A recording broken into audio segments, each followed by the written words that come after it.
Hey, I'm about to run out and do some errands, but before I did, I wanted to jump on and talk about a pre-Columbian Andean deity by the name of Ekeko or Ekeko, depending on how you pronounce it.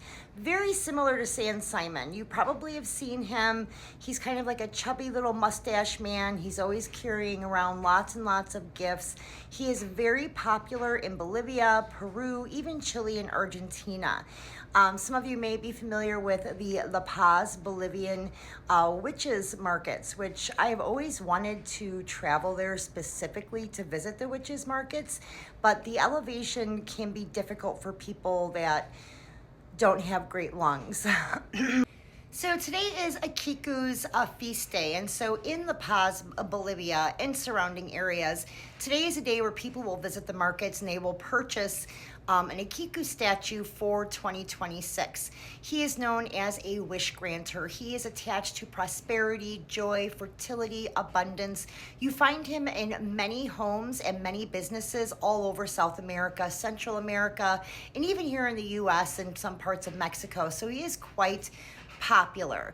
So I wanted to talk about who he is and how to work with him. You'll see lots of different versions of him, but again, he's usually like this chubby little mustache man with a big hole for his mouth, which I'll get into why that exists. He's usually very, very colorful, and he carries a lot of different types of gifts on his back and around his waist.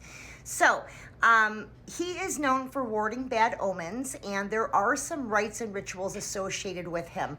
I actually had mine gifted to me from a Bolivian client many years ago, and although I work with Ekeko off and on, I don't work with him consistently, which can be a slap on the hand because he's known as being one of the more jealous deities. If you are single and you live alone, he is perfect for you. Sometimes when you have a fuller household, he tends to be, a little bit more jealous in terms of attention, especially if you're working with a lot of deities too. If you have an altar with a lot of deities, he can be a little bit on the jealous side. So just be aware of that in working with him. So let's talk about... So he is very tied into ancestral belief systems. Now, when you're giving offering to Ekeko, it should be something representing what you're trying to manifest, like your wish. If it's to finish a program, maybe it would be a tiny diploma. If it's to buy a car, it would be a tiny car. If it's, money acquisition, maybe tiny dollar bills or even real dollar bills. But it should represent what it is that you're trying to manifest. And then you do need to give him offering, which is why he has that large mouth. You're going to put a smokable in there, whether it's a cigarette, a tiny cigar, a mugwort joint, cannabis, whatever it is, you are going to give that offering. So there are three kind of I hear about them, I hesitate to share the rules, but let's talk about what some of the rules for ritual work with him are. So the cure ritual with Ekeko, first they say he has to be gifted to you. Not necessarily the case nowadays, but this is kind of like an older kind of cure ritual guideline. The second thing is that his face should be covered as he's entering the home environment, so he can attach properly to the home or business environment.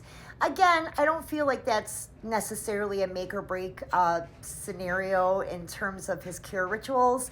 And the last thing, which I do agree with, is walking him around the home or business environment so he can become familiar with that space, the layout of that space. In terms of today being his feast day, if you work with Ekeko, definitely you're going to find those miniatures to attach to him in terms of what you want him to help you manifest. And then for the offering, you're going to put that cigarette in his mouth or whatever you're giving him, whatever smokable. Now, the saying goes, if the smokable smokes down more than halfway, your wish is granted. Ekeko is going to move that energy for you.